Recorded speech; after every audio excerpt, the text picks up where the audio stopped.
দর্শক, এই মুহূর্তে বাংলা মোটরে এনসিপির কার্যালয়ে সংবাদ সম্মেলন চলছে। আমরা সরাসরি সেখানে চলে যাচ্ছি। খুবই কম মার্জিন আমরা দেখেছি, অনেকেই হেরে গেছেন, অনেকেই জিতে গেছেন।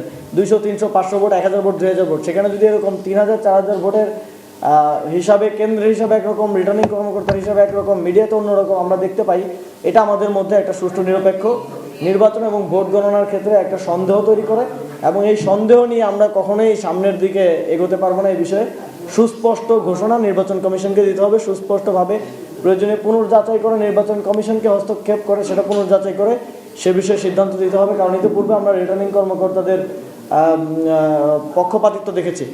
আমরা এছাড়াও আমরা দেখছি যে কিছু স্পেসিফিক নির্দিষ্ট আসনে এই চেষ্টাটা করা হচ্ছে, যেখানে 11 দলীয় জোটের শীর্ষ নেতৃবৃন্দের আসনগুলোতেই স্পেসিফিকলি এই ভোট ট্যাম্পারিংয়ের গণনার ক্ষেত্রে, ফলাফলের ক্ষেত্রে ট্যাম্পারিংয়ের চেষ্টাটা করা হচ্ছে। এটা কাকতালীয় নয়, আমরা মনে করি এটা উদ্দেশ্য প্রণোদিত, এবং এটা একটা সাইকোলজিক্যাল প্রেশার তৈরি করার উদ্দেশ্য হিসেবে এই ধরনের কাজটা করা হচ্ছে। আমরা দেখেছি জামাতের আমিরের আসনে, আমাদের আহ্বায়কের আসনে, খেলাফত মজলিসের আমিরের আসনে স্পেসিফিকলি এই চেষ্টাগুলো করা হচ্ছে। আসুন এই রমজানে আপনাদের যার যার বাড়ির কাছে মসজিদে ইফতার নিয়ে পাড়া প্রতিবেশী সকলকে সাথে নিয়ে একসাথে ইফতার করি। আমরা মিরপুরে অর্থাৎ ঢাকা 16 আসনেও এটা দেখেছি, এ ধরনের একটা চেষ্টা সেখানে করা হচ্ছে। আমরা নির্বাচন কমিশনকে আহ্বান জানাবো যে ফলাফল ঘোষণার ক্ষেত্রে এই যে বিলম্ব, আমরা কিছু কেন্দ্রে দেখেছি যে কেন্দ্রগুলোতে এনসিপি এগিয়েছিল, শাপলাগুলি এগিয়েছিল, আমাদের জোটের প্রার্থীরা এগিয়েছিল, ওই কেন্দ্রগুলোর ফলাফল সন্ধ্যা 7টা বাজে গণনা শেষ হয়ে গেলেও, কেন্দ্র থেকে ঘোষণা হয়ে গেল বা সেখানে গণনা শেষ হয়ে গেল, রিটার্নিং কর্মকর্তা সেটা 11টা 12টা পর্যন্ত এখন পর্যন্ত ঝুলিয়ে রেখেছেন। এই কারণটা আমরা এই বিষয়ে আমরা স্পষ্ট না যে কেন এরকমটা করা হচ্ছে। এটা কি আমাদের বিজয়ী কেন্দ্রগুলোকে ঘোষণা না দিয়ে বিপরীত প্রার্থীকে এগিয়ে আছে দেখানোর একটা অপপ্রয়াস কিনা, এবং সেটা দিয়ে একটা মিডিয়ার মাধ্যমে একটা ন্যারেটিভ তৈরি করার চেষ্টা বলে আমরা মনে করছি।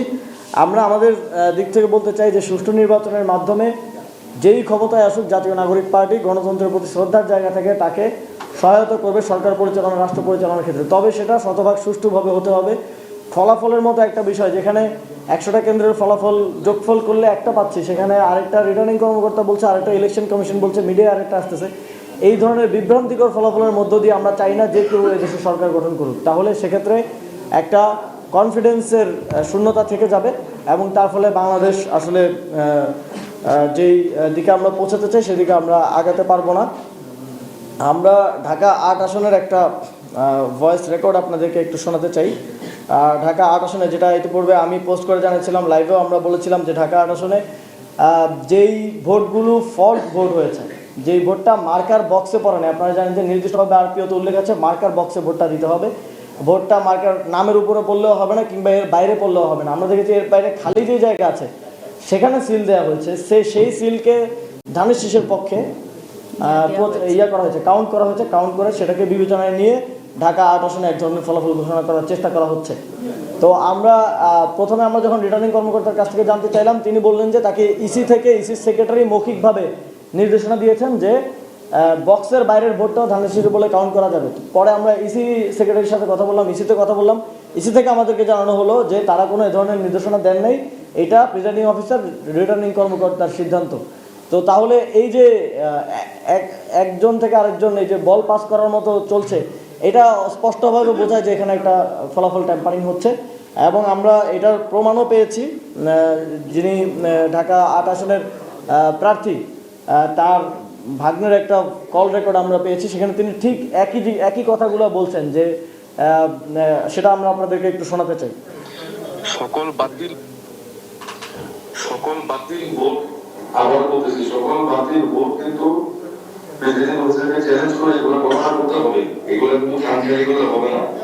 প্রার্থীকে নিয়ে কিন্তু সব জায়গায় কাজ সম্ভব না। একটা কেন্দ্রে আসছি নিয়ে নিয়ে সব জায়গায় কাজ সম্ভব না, হয়তো আরো 2-1টা জায়গায় যেতে হবে।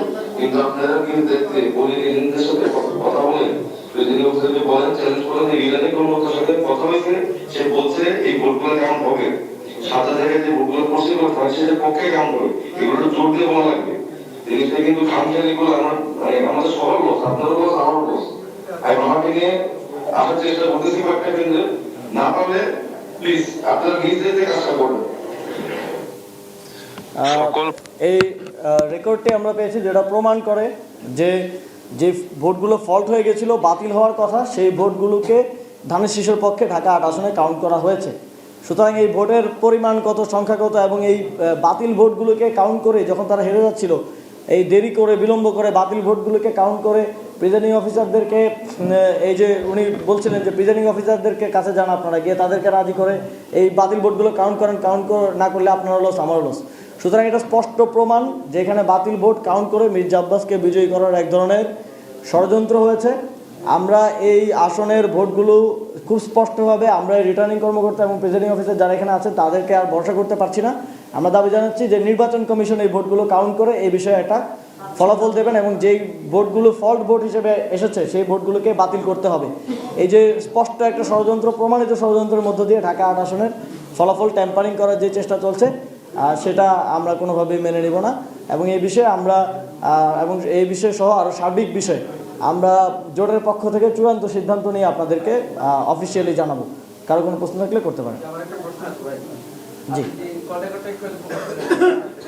আমি উপস্থিত ছিলাম, সেখানে রিটার্নিং কর্মকর্তা কোনোভাবেই এই ভোটগুলোকে ধানের শীষে দিতে চান। তিনি চেয়েছেন এগুলো বাতিলে থাকে। অসুস্থ রিটার্নিং কর্মকর্তা আমরা সেখানে ছিলাম, মির্জা আব্বাস সেখানে উপস্থিত ছিলেন, আইন শৃঙ্খলা রক্ষাকারী বাহিনী বাইরে থাকলেও নীরব ছিলেন। কিন্তু আপনাদের পক্ষ থেকে একজন তৌসিফ নামে এনসিপির এক নেতা সেখানে গিয়েছেন। তিনি গিয়ে ধানের শীষের যারা আছে তাদের সাথে কথা বলছেন এবং রিটার্নিং কর্মকর্তাকে তিনি অনুরোধ করেছেন এই ভোটগুলো যেন ধানের শীষের সাথে যুক্ত করে দেয়। তখন আমরা প্রশ্ন তুলেছিলাম এটা আইনগতভাবে কোনোভাবে এটা কি আইনগত হয় কিনা। তখন তিনি উল্টো আমাদের উপরে আরো গরম হয়েছেন, ওখানে যারা ধানের শীষে ছিল তারা আমাদের উপরে হয়েছেন এবং তিনি তখন রিটার্নিং কর্মকর্তাকে পাশে নিয়ে প্রেসিডেন্ট অফিসারকে পাশে নিয়ে অনেক ধরনের সমাজে তাদের রুমের ভিতরে ঢুকে গেলে আমরা দেখলাম এরপর পরে ফলাফল পাল্টে দেওয়া হলো। সেটা আপনাদের তৌসিফ নামে একজন ছিল, সে ব্যাপারে আপনাদের বক্তব্য যেটা আপনারা দিয়েছেন। আবার আপনারা তৌসিফ নামের এমন কাউকে আমরা চিনি